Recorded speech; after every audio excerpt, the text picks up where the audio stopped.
शुक्रिया, धन्यवाद। माननीय मंत्री श्री चिराग पासवान जी। धन्यवाद मुझे ये अवसर देने के लिए।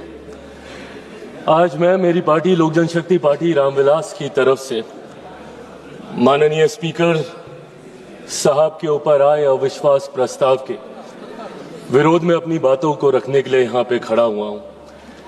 आज जब मैं अपनी बातों को यहाँ पे दर्ज करा रहा हूँ, मुझे अफसोस इस बात का होता है कि आज हमारा विपक्ष इतना मुद्दाहीन हो गया है कि आज उन्हें सदन में लाने के लिए एक अविश्वास प्रस्ताव, वो भी स्पीकर साहब के खिलाफ, इन तमाम मुद्दों में, सरकार की तमाम गतिविधियों में, तमाम कार्रवाइयों में अगर उन्हें सबसे ज्यादा महत्वपूर्ण कुछ लगा तो वो इसको लेकर आए। ये अपने में दर्शाता है कि अब विपक्ष के पास या तो कोई मुद्दा बचा नहीं, और हकीकत इसमें यह भी है कि सरकार की जो भूमिका रही है पिछले 11 सालों में, मेरे प्रधानमंत्री नरेंद्र मोदी जी के नेतृत्व में जिस तरीके से सरकार की उपलब्धियां रही हैं, नीतियां रही हैं, शायद उन्होंने कभी विपक्ष को यह मौका दिया भी नहीं। पर आज जब हम लोग इस अविश्वास प्रस्ताव की बात कर रहे हैं, स्पीकर व्यक्ति विशेष नहीं होता, चेयर होता है,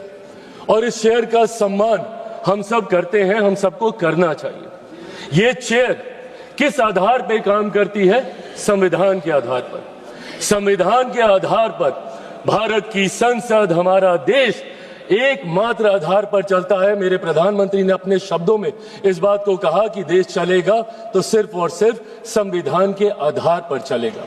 मैं संविधान की ये कितना ये सम्मान करते हैं, क्योंकि कई बार कांग्रेस के तमाम नेता अपनी जेब में संविधान की किताब को लेकर घूमते हैं, अलग अलग मंच पे उसको लहराने का काम करते हैं। संविधान का सम्मान आप कितना करते हैं उसकी चर्चा मैं बाद में करूंगा, पर संविधान के रचयिता, उनका इन्होंने कितना सम्मान किया इसका भी जिक्र आज होना जरूरी है, क्योंकि आज उन्हीं के बनाए हुए संविधान के आधार पर इस शेर का हम लोग सम्मान करते हैं। डॉक्टर बाबा साहेब भीमराव अंबेडकर। मैं पूछना चाहता हूं कांग्रेस विपक्ष के नेता और दलों से जो इनका समर्थन करते हैं, बताइए मुझे डॉक्टर बाबा साहेब भीमराव अंबेडकर का क्या सम्मान किया इन्होंने? बल्कि इतिहास गवाह है और हर कोई जानता है कि बाबा साहेब का सबसे ज्यादा अपमान करने का अगर किसी ने काम किया तो वो कांग्रेस की पार्टी है। आप बता दीजिए मुझे एक कार्य आप मुझे बता दीजिए जो आपने बाबा साहेब के सम्मान में किए हों। लगभग 4 दशक से ज्यादा भारत को स्वतंत्र हुए हो गए थे, पर उसके बावजूद बाबा साहेब की एक भी प्रतिमा, मैं फर्स्ट टाइम मेंबर पार्लियामेंट जब 2014 में बन के आया था, मुझे आश्चर्य होता था ये सोचकर कि एक ऐसा सदन जो संविधान के आधार पर चलता है और उसी संविधान के रचयिता की एक तस्वीर तक भारत की संसद में नहीं है। बताइए क्यों नहीं कांग्रेस पार्टी ने उनकी प्रतिमा लगाई? आज संविधान के सम्मान की बात करते हैं, क्यों 4 दशक तक 89 से पहले 89 में जब वीपी सिंह जी की सरकार थी, जिसका समर्थन भारतीय जनता पार्टी कर रही थी, जिस सरकार में मेरे नेता, मेरे पिता आदरणीय रामविलास पासवान जी श्रम एवं कल्याण मंत्री थे, उस सरकार में पहली बार बाबा साहब का तैल चित्र भारत के सेंट्रल हॉल में लगाने का काम किया, जिसको आज हम लोग संविधान सदन बोलते हैं। और तकलीफ इस बात की कि उस वक्त तक एक दल नहीं, एक परिवार के 3-3 सदस्यों की प्रतिमा उस सदन में लगी हुई थी, पर बाबा साहब की प्रतिमा इन लोगों ने लगाना जरूरी नहीं समझा। आज हम लोग जब गर्व से बोलते हैं, फख्र से बोलते हैं, भारत रत्न डॉक्टर बाबा साहब भीमराव अंबेडकर, भारत रत्न की उपाधि इनको उस सरकार में देने का काम किया। उनके जन्म दिवस पर 14 अप्रैल को छुट्टी की घोषणा करने का काम उस वीपी सिंह जी की सरकार में किया गया। और ये लोग बात करेंगे संविधान की। जब आप संविधान के रचयिता का सम्मान नहीं कर सकते तो उस संविधान का क्या सम्मान करेंगे? ये सवाल आपसे पूछना बनता है। और संविधान को पॉकेट में लेके घूमते हैं आप लोग। पॉकेट में लेके घूमने की चीज है हमारा संविधान, अलग अलग मंचों पे लहराने की चीज है हमारा संविधान। एक प्रसंग महोदय आपकी इजाजत से मैं देना चाहूंगा।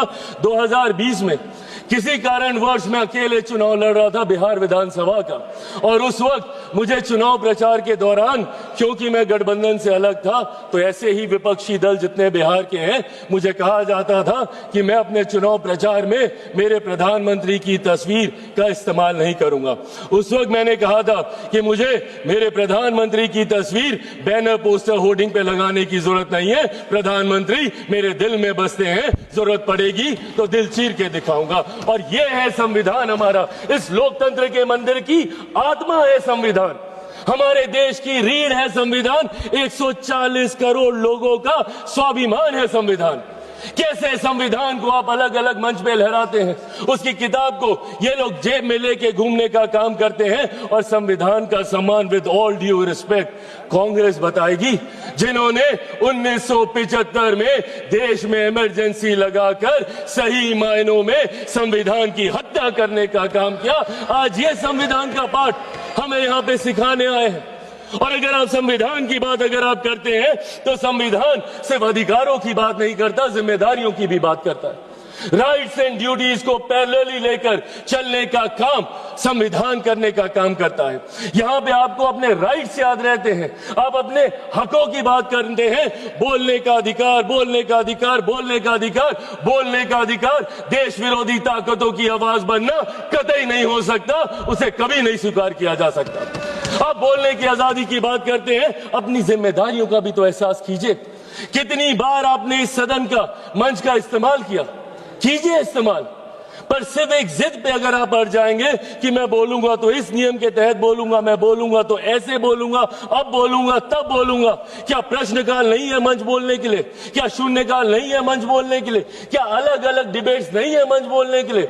आज राष्ट्रपति जी के अभिभाषण पे आए धन्यवाद प्रस्ताव के ऊपर आप रखते जितनी बातों को रखना है, पर सिर्फ एक जिद कि मैं ऐसी बात बोलूंगा जिसकी कोई प्रामाणिकता नहीं है, और उस जिद के चक्कर में आप भी नहीं बोले, किसी को नहीं बोलने दिया। यहां सपा, टीएमसी, जो भी लोग यहां पे मौजूद हैं, इन लोगों का भी समय पूरा खाने का काम सिर्फ एक व्यक्ति और उनकी उस जिद ने, और उस जिद की वजह से आपके खुद अपने दल के नेता कितना सफर कर रहे हैं। मैं खुद, मेरे दल में 3 first timer member of parliament हैं। मैं चाहता हूं कि उन्हें ज्यादा से ज्यादा मौका मिले। आपकी पार्टी में कितने फर्स्ट टाइमर्स होंगे, सपा में कितने होंगे, टीएमसी में कितने होंगे? सदन चलेगा तब तो बोलने का मौका मिलेगा। और कितने मौके मिलते हैं भाई, बाकियों को तो फिर भी समय मिल जाता है। जो बड़े चेहरे होते हैं वो मीडिया के माध्यम से अपनी बातें रख लेते हैं, बट कोई पहली बार का सांसद अपने क्षेत्र में दिखाने के लिए कि मैंने तुम्हारे लिए सवाल उठाया, प्रश्नकाल ही होता है। उनके पास यही 0 आवर होता है, या अगर कभी कोई डिबेट होती है तो उनकी पार्टी उनको मौका देती है, यही मौके होते हैं ना। तो इन मौकों का इस्तेमाल करने की बजाय अगर संसद में गतिरोध ही चलता रहेगा, संसद को आप चलने ही नहीं देंगे, और क्यों नहीं चलने देंगे? सिर्फ एक जिद की वजह से। और जिद पे क्या याद आता है? अधिकार, बोलने का अधिकार, बोलने का अधिकार। आपकी ड्यूटीज कहां जाती है? My right to move my hand stops when the nose of the other person starts. आपको रुकना होगा, आपको अपनी जिम्मेदारियों का एहसास करना होगा, और आपकी जिम्मेदारी ज्यादा है। आप विपक्ष हैं, विपक्ष का काम है सरकार को घेरना। घेरिए। रोज सुबह हम मंत्री तैयारी करके आते हैं, रात भर हम लोग बैठते हैं कि कल सदन में सवाल है, पूछिए सवाल, देंगे हम जवाब। अकाउंटेबिलिटी तय कीजिए, बट अकाउंटेबिलिटी तय करने की रिस्पॉन्सिबिलिटी आपके ऊपर है। ये आपकी जिम्मेदारी है कि हमारी जवाबदेही को आप तय करें, पर यह जवाबदेही आप तय नहीं कर रहे। प्रश्नकाल नहीं चलने देते, शून्यकाल नहीं चलने देते। क्या ये वो मंच नहीं है? सदन में सिर्फ आप एक विषय पर बोलेंगे तभी आपकी बात दर्ज की जाएगी। और यही कारण है कि एक के बाद एक देश की जनता इन्हें नकारने का काम कर रही है। मैं बिहारी हूं, बिहार की धरती से आता हूं। जयप्रकाश नारायण जी ने बिहार की धरती पर ही वहां के गांधी मैदान में संपूर्ण क्रांति का आह्वान किया था, और वो संपूर्ण क्रांति का आह्वान कांग्रेस की सत्ता को ही उखाड़ फेंकने के लिए किया था। उन्होंने कहा था, सिंहासन खाली करो कि जनता आती है। और आज वही काम देश की जनता के समर्थन से मेरे प्रधानमंत्री कांग्रेस मुक्त भारत करने का कर रहे हैं। क्यों?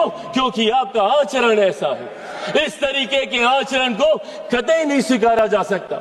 सदन में इस तरीके से आना, टेबल पर चढ़ जाना। मैं खुद सनातनी हूं, मैं मानता हूं अगर ये लोकतंत्र का मंदिर है तो यहाँ पे रखे कागज, टेबल, कुर्सी मां सरस्वती का रूप है। किस तरीके से आप कागज फाड़ते हैं, एसजी साहब के टेबल पे आप खड़े हो जाते हैं, चेयर तक आप जाने का काम करते हैं। इस तरीके का आचरण, और कैसे हम इसको न्यू नॉर्मल मान लें? क्योंकि ये आचरण निरंतरता में होता गया तो परंपरा बन जाएगी और परंपराएं उदाहरण बन जाएंगी। और कल जो हमारी जगह यहां पे बैठा होगा वो आज का उदाहरण दे रहा होगा। इसीलिए जरूरी है आज की तारीख में हमें अपने आचरण को सुधारने की। एक के बाद एक जब मैं विपक्ष की जिम्मेदारियों की बात करता हूं, लोकतंत्र की खूबसूरती है सत्ता पक्ष विपक्ष। जहां सत्ता अपनी बात रखेगी, विपक्ष अपनी बात रखेगा। क्या है इनका ऑल्टरनेट विजन? एक विजन बता दें मुझे। अगर सरकार ये गलत कर रही है तो ये चीजें हैं, आप इसको सही कीजिए। ऑल्टरनेट विजन आप देंगे नहीं, सिर्फ आरोप लगाएंगे और लोगों को भ्रमित करने का काम करेंगे। आज तक इन लोगों ने लोगों को सिर्फ विपक्ष ने डराकर अपनी तरफ करने का काम किया। एक के बाद एक ऐसे मुद्दे उठाते हैं और उसको लेकर भ्रम फैलाने का काम करते हैं। कभी सीए का मुद्दा उठाते हैं, हम लोग सदन में कह के थक गए भैया कि सीए का कानून एक ऐसे नागरिकता देने वाला कानून है जहां पे वहां दूसरे अल्पसंख्यक लोगों को नागरिकता देने का कानून है, जहां पे बहुसंख्यक ही मुसलमान है। अब मुसलमानों के बीच में जाके भ्रम फैलाना, नागरिकता छीन ली जाएगी, नागरिकता छीन ली जाएगी। किसकी नागरिकता छीन ली गई? पूरी लोकसभा का चुनाव ये लड़ते रहे कि अगर वापस से मोदी जी तीसरी बार आ गए तो संविधान की हत्या हो जाएगी, लोकतंत्र समाप्त हो जाएगा, आरक्षण समाप्त कर दिया जाएगा। किसका आरक्षण छीन लिया गया? कहां का लोकतंत्र समाप्त हो गया? कौन से संविधान की हत्या कर दी गई? एक के बाद झूठ बोलना और इस तरीके से लोगों को भ्रमित करना। और अब नया हथियार इनको मिला एसआईआर को लेकर। एसआईआर को लेकर सदन नहीं चलने देंगे, उसको लेकर हंगामा करेंगे। अरे प्रभु, एसआईआर पहली बार थोड़ी हुआ, आपके समय पे भी हुआ था।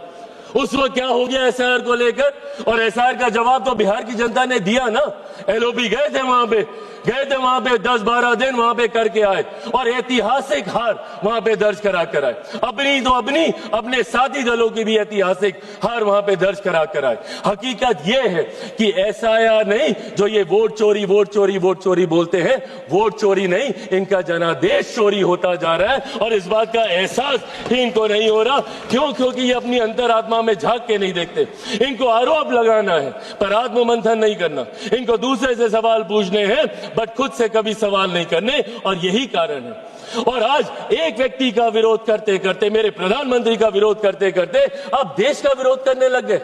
एआई समिट जहां पे अंतरराष्ट्रीय जगह से लोग आए हैं, इंटरनेशनल मीडिया वहां पे मौजूद है, और क्या कर रहे हैं आप? और एक ऐसा समिट जहां पे दूसरे देशों के राष्ट्रीय अध्यक्ष आकर हमारी प्रणाली की तारीफ कर रहे हैं, जिसका विरोध इन्होंने उस वक्त भी किया था।